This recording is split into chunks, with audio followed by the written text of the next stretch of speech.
Hello and welcome to Truth Without Pride. Yeah, it's been a while. The other videos, they didn't get many views. Some of them only got 13 views and 16 views and stuff like that. But I hope it went to those that were meant to receive it. But today people are not interested in truth. And today I want to discuss a couple of things. And one of them is the letter from Albert Pike to Mazzini, written in 1871, and how that correlates to today. But there's also what I want to talk about is the fire ant people that are spraying the department and the harm that it's actually doing. But you'll probably say to yourself, well, how does the fire ant thing relate to Albert Pike? Or in fact, Ellen White's book, which is a compilation of her writings, Last Day Events. Well, it certainly does. Everything does tie in. There's a lot of different dots that you've got to apply. But this letter here, Albert Pike letter to Mazzini, is written in 1871, and the Albert Pike, brilliant guy. He spoke about 12 languages. He was a military man, a lawyer, an occultist, and Freemason. Now, the occult and Freemasonry, they're all part of the Catholic Church, the same as all your secret societies.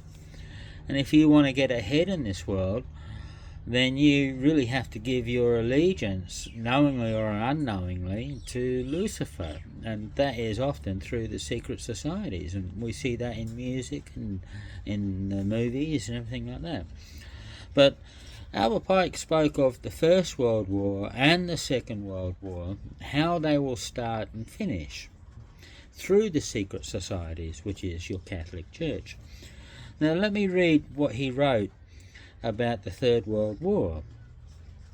He says that the Third World War must be fomented by taking advantage of the differences caused by the Agentor, or of the Illuminati, between the political Zionists and the leaders of the Islamic world. The war must be conducted in such a way that Islam, the Muslim Arabic world, and political Zionism, the State of Israel, mutually destroy each other. Well, isn't that happening now between Iran and isn't it spreading forward? Meanwhile, the other nations, US and Europe, once more divided on this issue, will be constrained to fight to the point of complete physical, moral, spiritual, and economical exhaustion. Don't you get that between Russia as well as Ukraine war? Isn't that all the money pouring in? Now, we shall unleash the nihilists and the atheists, and we shall provoke formidable social catalysm, which in all its horror will show clearly to the nations the effect of absolute atheism, origin of savagery, and of the most bloody turmoil.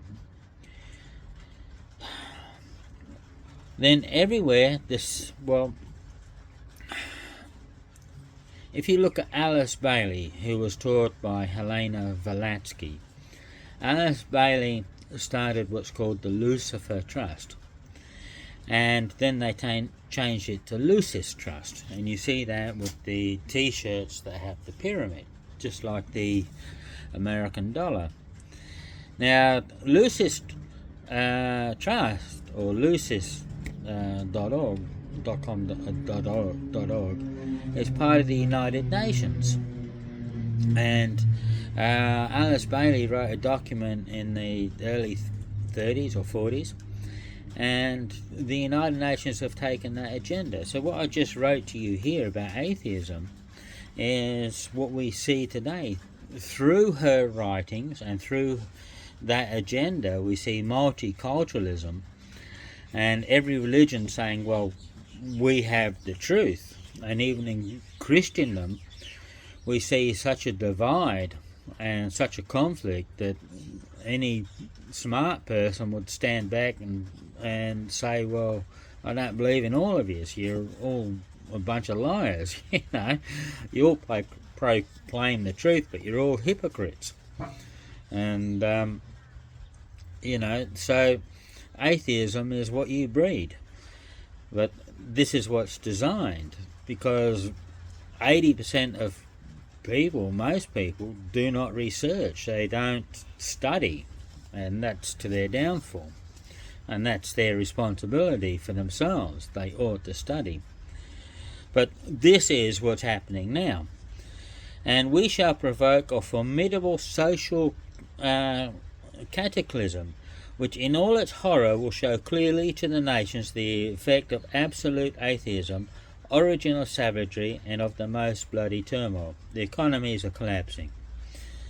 Then everywhere the citizens are obliged to defend themselves against the world minority of revolutionaries, which is actually your true Christians, will exterminate those destroyers of civilization, and the multitude disillusioned with Christianity, whose deistic spirits, and of course radical Muslims, whose deistic spirits will from that moment be without compass or direction, anxious for an ideal, but without knowing where to render its adoration, will receive the true light through the universal manifestation of the pure doctrine of Lucifer, brought finally out in the public view. Well, this is forming as we speak. The manifestation will result from the general reactionary movement, which will follow the destruction of Christianity and atheism. But the Christianity that they're talking about is not a person saying that I am a Christian. That's it. A lot of people use that term loosely. So if you look at Roman Catholicism, the true Christians that they talk about are those that are the Sabbath keepers, that keep Friday sunset to Saturday sunset. So that's what it's talking about, those that keep the laws of God. And atheism, which before mentioned, is those that look at all this and they turn around and say, I want nothing to do with it. So it's pretty obvious. So both conquered and exterminated at the same time. So this is actually where we're heading, and we're very close to it. We've got wars, we've got pestilences, and things are moving forward. Now, they turned around and they said that letter, which was held in a museum, they never had it. But in this book, Daniel and Revelation, written in 1944 by Uriah Smith, I can't remember where, it's a hard book to read, but somewhere in here it mentions that letter. So there you go. Truth and lies. But for everyone out there, the Sanctuary Message, I wrote this. I wouldn't know how to get you a copy of this.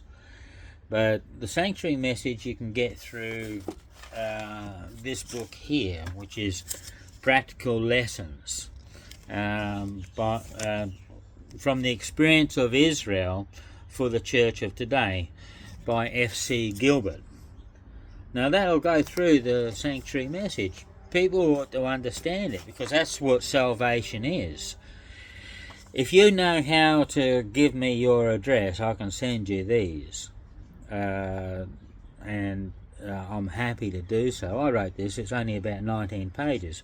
But it talks of God's sanctuary and every article of what it means and where we're heading now. So it's up to you. But let's get on to the fire ant people. And now I've spoken to the past to the National Fire Ant Eradication Program when they first came around. And I got facts from America and everything like that, what happened in America was in order to eradicate the fire ants. They've done exactly what they're doing here in Australia, which is that spray. They say they're not spraying, but they're spreading that poison, those granules. But what it done in America was it killed the predators of the fire ants and of other insects, and it also kills the bacteria, the healthy as well as the bad bacteria in the soil, and it kills other ants and everything like that. So it basically destroys your soil, and it weakens the trees, like paperbark trees. It weakens them. I got 2 plum trees. It killed them. I've got a custard apple tree. It almost killed that. And the grass becomes weaker as well. Now, grass is the most rugged plant in the world. It can survive drought, severe drought, and we walk on it, but it comes back to life. It is very rugged, but when they spray those granules, the colour of the grass changes, especially around the root system, and when they mow it, it looks almost dead. And so it's weakened it, and unless it rains, it starts to die off very quickly, and I've seen that with my neighbours. Now, if you don't want them to spray your property, then I suggest you get things like sweet potato slips and start planting them everywhere in your yard. And so when they come, they can't spray crops. So you've got to ask yourself, well, if what they claim to be is that it's not a poison, that it's only designed to kill the fire ants, then why can't they spray the crops? Is it that if they sprayed the crops, that we were to cut it up and eat it, we would then be poisoned? Is that the possibility? Is that one of the reasons why they're not allowed to spray the crops or the roots of fruit trees? We're already headed for famine. In Queensland, 90% of the wild bees have been killed. I'm not saying through the fire ant program. I don't know. I don't know what's killed them. They'll turn around and say it's climate change, but they're the silly buggers doing all this cloud seeding. They're the one poisoning the atmosphere. You know, they're the ones that say, oh, for climate change, and they introduce these electric cars. But people that don't do the research find that, well, even if they bought the electric car, what they do is they find 7-8 years later on, their vehicle's worth nothing, no one wants to buy it, and no one can really repair them unless you go through their educational program that gives you the authority to repair them. So, but no one wants to spend that kind of money. So these cars are just stacking up. So you want to talk about climate change. Well, a petrol car will last you 30 years if you look after it, you know. But 7 years on these electric vehicles, and they got batteries that explode, no one wants to touch them. And they're tin cans, they just fall apart. There's nothing holding them together.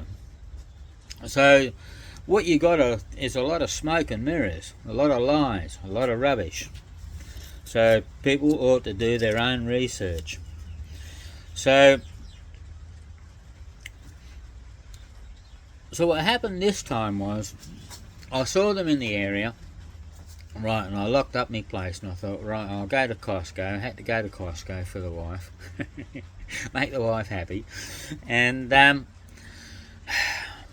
fire ant inspector, he sees the sign on my window that says I've gone shopping.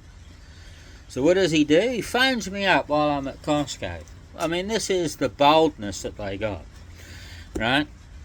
They're indoctrinated by their department. Their department turns around and feeds them the rubbish tells them that they're doing an honourable thing and they're saving the planet and all this stuff, right? And we have the law behind you. We'll back you up. So they look for the certain personality to be their employee. They don't want people who are quickly affected by conscience or that can be reasoned by truth. What they want is someone that's in their head, I'm doing the right thing, I'm not going to listen to their rubbish, I'm just going to spray their property, I want to pay my bills, I've got kids that I've got to take to school, I've got to feed them as well and pay my mortgage. What they're not looking at is long term, they're hurting themselves. But this guy boldly, he phones me up and you know, I'm a bit shocked. I'm a true Christian, but when I get really angry I swear like a trooper, and you wouldn't think I was a true Christian, which is sad. I mean, that's my weakness, that's who I am, and I hope that God will help me control that. But you know, I definitely said to him, get off my property. And so I said to him, look, I'll be back at 2 o'clock and we can talk then. So I'll come back, and 10 past 2 they arrive. They've always got backup, you know, they've always got someone standing behind them, you know, standing behind them. One skinny little runt that you could blow over, you know. But I'm not into violence, I'm into truth. And these people are only doing their jobs. But you know, the question is, do they have eyes to see and ears to hear? And I think the answer's, to a great majority, no. But you know, so we're arguing at the front. I say, look, you guys last time, you didn't spray my property, you sprayed next door, and immediately you killed my plum trees. And so they quickly start to defend. They say, oh, it doesn't kill any trees. And I says, well, look, mate. I says, are you calling me a liar? He says, no, I'm not. And I says, well, you're questioning what I'm telling you. I says, you weren't here. I says, when you guys leave the area, I says, we're the one that see the results. And we see the trees dying. We see the grass getting sick. And you know, so we see the problems that you guys create. So I says, I'm not a liar, mate, I'm telling you the truth. And I said, I contacted Senator Malcolm Roberts and they told me that this was last year I contacted them, and they told me that a guy had 10 beehives and it killed every one. They done a helicopter drop. So if it's not poison, why did it kill the hives? And of course they, in Sanford, they done helicopter droppings on the riverways as well as people's homes and into their water tanks. And so the government had to clean all that out. But it killed all the fish in the riverways. Now, whenever you do a complaint against the National Fire Ant people, which I had done, what they do is they fob you off onto their scientific team. Their scientific team fob you back off to the Department of National Fire Ant Eradication Program. So all they're doing is doing that revolving door, say you talk to them, you talk to them, you talk to them, but you're getting nowhere. It's just to exhaust you. And I think the politicians use what's called the Hegelian dialectic. In other words, you get one person that seems to want to stand up for your rights, but it's only talk. And then you get the other politician that turns around and says, hey, it's a national emergency, we need, these fire ants are going to kill everything, you know, so we need to eradicate them. So I think what you got going on is a lot of bullcrap. There's a lot of lies. And as we have the 80-20 rule, people just follow. And another one is called the Asch conformity. Look that one up. That was a very interesting study, that one. And group conformity as well. So, but anyway, so after they finished spraying the neighbourhood, well, they didn't finish it. After he left, 2 days later, I'm looking on the concrete, and I see these bees just crawling on me concrete. I didn't think anything of it. You know, they didn't spray my property because it's all got crops. But I knew last time that when they first began this program, I didn't get any honey for over a year. It was probably about 18 months. I'm not sure on time. But the honey production from me bees just really stopped. And but this time around, you know, I see these bees on the ground, and I go back to my work. I carry on, and then my wife comes up and she says, "Keith," she says, "there's a lot of dead bees on the concrete." And I have looked, there's hundreds of dead bees on the concrete. Less than a week later, a couple of days later, you know. And so then I checked the hive, around the hive, and there's thousands, literally thousands of bees dead all around the hive. Now, I inspected the hive, and there was at least 30% dead, gone, you know. Now, these are only the bees that I saw. Then, because where you can't see them is in the grass on your property, and wherever else they died. Now, a week's gone, I don't have any bees flying out of my hive. It's raining, I can't inspect the hive. I'm in a catch-22. What do? We're in the middle of winter. The hive needs to be kept at a certain temperature for the young to survive. I've got ants that look like they're coming in and probably killing the rest of the live bees, and probably taking the young, you know, before they hatch, and probably stealing the honey as well. So what do? I mean, I open the hive, I'm going to cause harm. It's raining, it's middle of winter, and so I can't do anything. What do? You know, all I can hope is that God will help save this hive. But whatever God's purposes are, you know, we got to accept, whether the hive is to die or the world go into famine, so that God can bring the people back to Him with true Christianity. I do not know. I do not know what God has in mind. But what I do know is this fire ant spray program is very, very destructive. But I won't give you the guy's name. But I did contact Senator Malcolm Roberts' office for this recent kill, and of course you get ghosted. You know, they're just, yeah, we're interested, but they're full of crap, I think, anyway. So, but I did contact, who did I also contact? I contacted,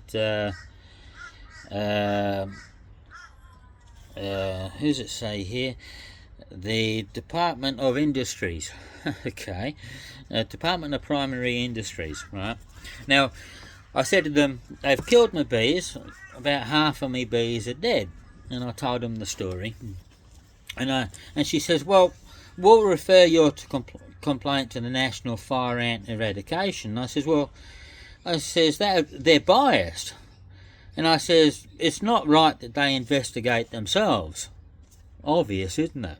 You know, and so this is what I get. I refer to your complaint of 14th of July 2026 regarding the National Fire Ant Eradication Program. And Your feedback has been forwarded to the National Fire Ant Eradication Program. No one gives a crap. The government are full of crap, right? So for investigation and their direct response. Well, if it's been referred to, what was this? This is dated the 17th of July. I don't know what the date is now. I think it's the 20th. I haven't heard from them, and of course it's not a national emergency. They're really just poisoning the place, and of course in this letter it has what I've just told you before. But the fire ant guy that came round, he sent me a copy of what they wrote on their tablet, that the place is full of veggies and that the department won't believe what he wrote and they'll probably want to come round and inspect. So I've got his phone number, you know. So I end up communicating to him, and I'm saying to him, look, come around, I want to show you what your granules have done to my bees, right? So then he turns around and says, I'll contact the department. An hour later he says, you should contact the bee organisation in your local area. Fobbing you off, you see. No accountability, no due diligence. And so I wrote back and I says, well, you know, it's pretty well pointless, you know, because there's no uproar from anyone. Everything is just silent. And people that do have a voice or try to speak out, it doesn't go anywhere. And so I said, look, because you're interested in people's consciences. You come around with boldness and you turn around and say that it doesn't kill the plants and it doesn't kill bees or anything like that. It doesn't kill other organisms in the soil. Well, it's a load of crap. Come around and have a look at the damage that you guys have done. And now, it's not about it's not about getting so angry that you don't communicate. Yeah, you can be angry and disappointed, but it's about saying to the person, listen, you have been indoctrinated by these people. You've been given false truths. Come around, have a look. And of course, they don't want accountability, do they? They don't want to be shown that they're wrong. And most of us, even if we believe in God and trust God, a lot of us don't want to be proved that we're wrong. It's just a human trait. But there's things deeper than this, this is destroying. This is going to create huge problems. And it's going to affect both sides of the fence. It doesn't matter who. No one's going to escape it, just like I mentioned in the Albert Pike letter. And this all comes from the Vatican. This is what the Vatican wants. You just read their Laudato Si and have a look at what they consider the common law, or the common good, I should say, and who radical Christians and who the radicals are, who the heretics are. And you'll find that the heretics are the true Sabbath keepers and radical Muslim. So they're the ones behind it all, and they're manoeuvring the people for Lucifer to appear as Christ. And that's what's happening. You read that from 1871 of Albert Pike. You know, and it's definitely in the occult world. And we're moving in that direction, whether you believe it or not. They're demoralising the people. They're taking their will away. They're making them reliant upon the government. And this fire ant program is just one of their methods. It's quite obvious. It weakens that granules, that poison stays in the soil. It can't be washed out. So you go and try and plant something, will it survive? Will it give you its fruit? If it's not watered correctly, will it die quickly? What about the good bacteria in the soil? Does that have a chance to grow? But like I said, in America, you know, by the time they'd finished poisoning everything, the predators, which is the fire ants and other baddies, they take over and they squash all your good insects, and that'll happen here. But it's as a result of their own doing. But we are the ones that will suffer. So I have just written a letter to the National Environment Protection Agency. And I mentioned the same thing, exactly the same thing. This letter was dated 14th of July. And I gave the fire ant person's phone number and name. And of course I've got a copy of all the text messages that went backwards and forwards. But and I mentioned the statistics that I've just mentioned to you. But I also put, I certainly do not believe my complaint will have any legs to it. Because if the department was doing that which is right, it would have investigated it earlier and stopped it. And this is true. I mean, if the whole of the government was not conspiracy involved, then certainly you would think the National Environment Protection Agency would be on top of this. Then I wrote to the newspapers, right, a few of them, one on the Gold Coast and I think Brisbane, and they don't want to know, do they? I mean, what is really going on? Why is there no real investigations going on? Why isn't it hitting the news? And why isn't it on all your news programs? Why is it so silent? Well, look at their logos. Look at their logos. They're pagan logos. Simple as that.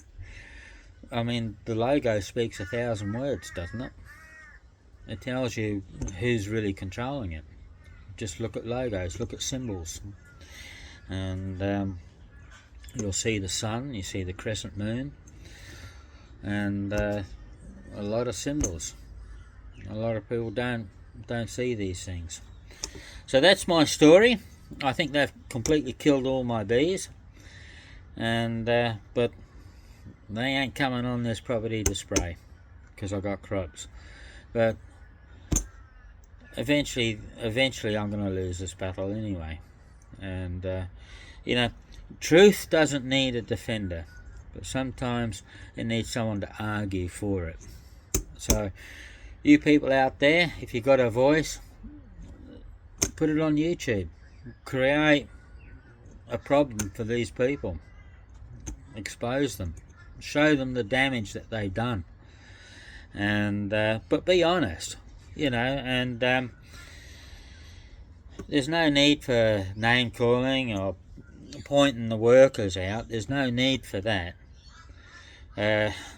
You know, they're just doing what they think is right. It's the powers that be, the elected officials, which is a load of rubbish they're put in there. We think it's democratic society. Think again. Anyway, that's me. Wishing you well. So do your own study. But oh, hang on, that ain't me. Let me show you the dead from the bees. Right? Let's see if we can see them. It's been raining, so here we go. I'm gonna flip this. All right. Have a look here. Right now, it's been raining, and these have been here for a few days. Right? But if you notice, none of the ants want them. Right, look, this was at the front of the hive when I first took it away. This is only a sample, and I sent this picture to the fire ant people. Now, as we come to the hive, the reason why I put this up is they fly low, so I don't want to get stung. There's a smell of death here, Have a look at this. This is the back of the hive. This is the side. Look at this. This is the front. Jeez, it smells like rotten honey. It's terrible. Look at that. Look at all the dead. Look, no bees. There's a couple of sick bees sitting there, right? But look at the death. Look at the death of it all. It's disgusting. And yet they won't come around. So I don't lie. But these people, these fire ant people, get them off your property. Tell them plant vegetables. Tell them to go away. Alright, see you. Bye bye.